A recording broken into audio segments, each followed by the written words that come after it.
Okay guys, we're here again right now we're focusing on takedowns. Again, there's two basic ideas that we're always trying to create, or two basic mechanics we're always trying to achieve to force our partner to the ground, and that is, again, grip the body in some way, force his hips or shoulders behind his feet. Alright, so his legs want to grip or block the legs to some extent, and then force his body in that direction to push him to his back, or grip into the upper body, grip into the arms in some way, and then drive, all right? The shoulders lower, okay? Then his hips, or push his hips higher than his shoulders, and then force them to pull to their back in that direction. They're the two basic mechanics. There are always variations of the two, but generally speaking, you're looking at, on a balance of probability, achieving one of these movements. With lots of different throws, it's the same two movements. Many different ways to achieve it, but we're creating two basic movements with our partner's body.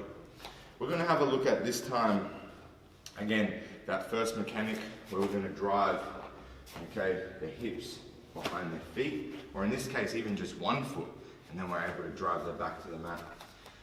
We're going to have a look at this.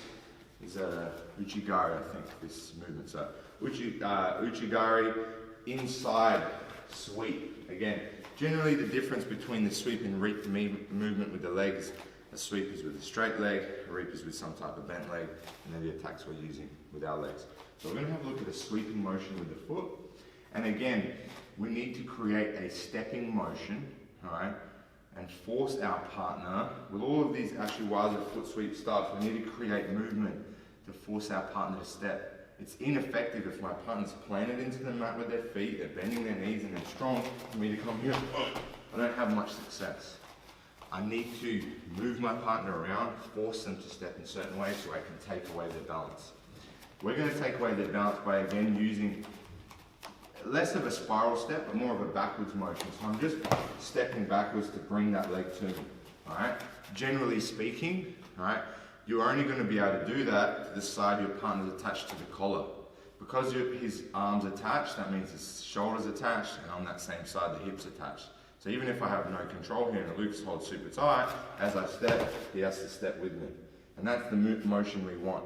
We're going to hit that foot before, alright, it touches on the mat as he's stepping, and then again, we force that off balance.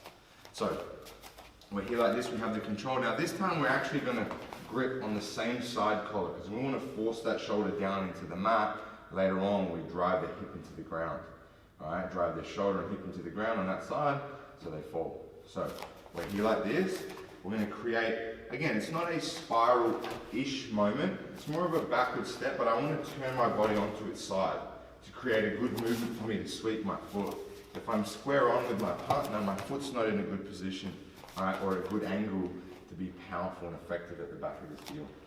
So we're here like this. As I step, again, his foot's going to step. And I start practicing my timing, and as I feel the foot coming, I now attack the foot. Now something else that I'm doing is I'm actually contacting him with my body, my shoulder and my hip. So as the foot's coming off the mat, I'm driving my body into him, alright, my shoulder, my hip, pulling his shoulder and hip down into the mat to force his body weight behind his hips and feet. Does that make sense? So all together, alright, we're here like this, we're able to achieve a very effective foot sweep and achieve a takedown position.